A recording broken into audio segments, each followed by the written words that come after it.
Hi, this is Henning from TwinCAT Product Management again about TwinCAT C++.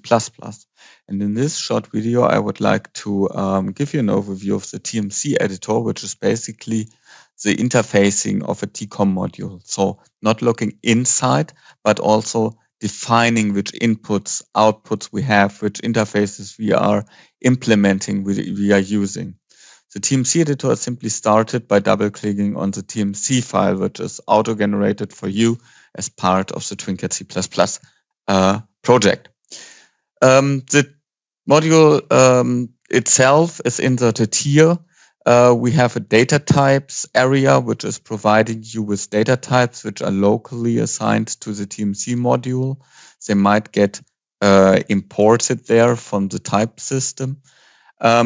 The module itself has a version, or the complete C++ project gets compiled to one TMX file, and this has a version which is defined over here.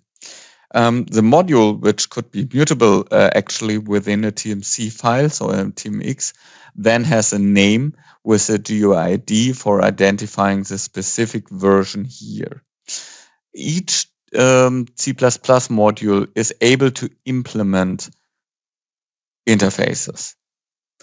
And because we have selected I/O as the starting point for this module within the overview video, we have implemented already the ITC cyclic interface, ITC ADI, and the watch source interface. The ITC cyclic interface is actually defining that we have this cycle update method, which then gets called by the tasks. We could have parameters. Parameters are predefined here. They could be used. We also see that we have something like a trace level max. But maybe for a first starting point, more interesting is that we have data areas. We have an input and output data area. By default, we could add other data areas over here, but the inputs and outputs data areas are pre-filled with value, status, and data, and we could easily add other capabilities here. So we could add different symbols. We could have these symbols being from other type, like an integer, just selecting maybe a Boolean or something like that. And say this is be my bool, and having other symbols added. The same is of course true for the different outputs we have. Then we have, so this is everything which is coming into the module and provides the module is providing to the outer world, which could be used from the outer world. It is implementing an ITC cyclic interface, for example, and then the task makes use of it by calling the cycle update method. But we have also data pointers, which means we could have pointers to other modules' memory. Of course, you need to make sure that there is no concurrent access to that. And we also have or could have interface pointers, which means we could have pointers to other modules, for example, providing an own interface. Then we could have event classes used here, which are another chapter of TwinCAT, the TwinCAT event logger, which is providing and makes use of event classes for eventing.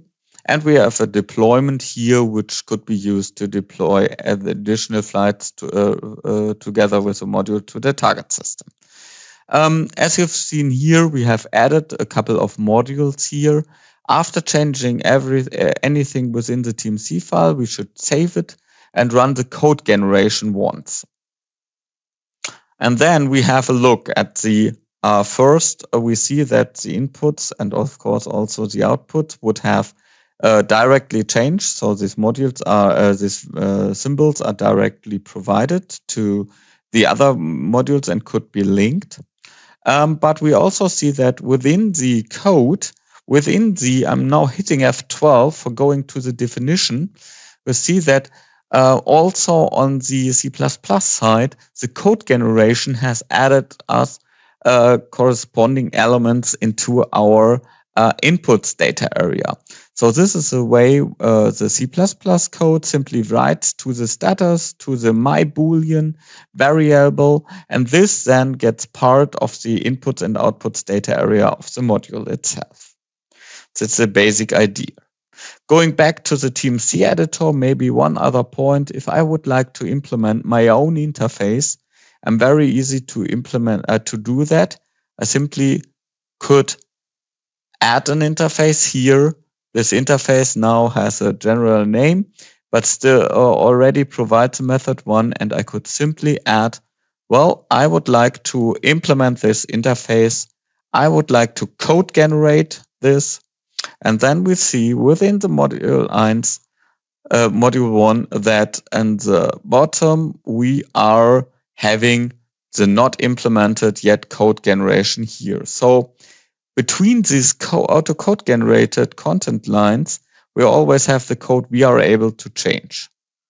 And the skeleton around that is generated by the code generator. Very easy to use, very handy.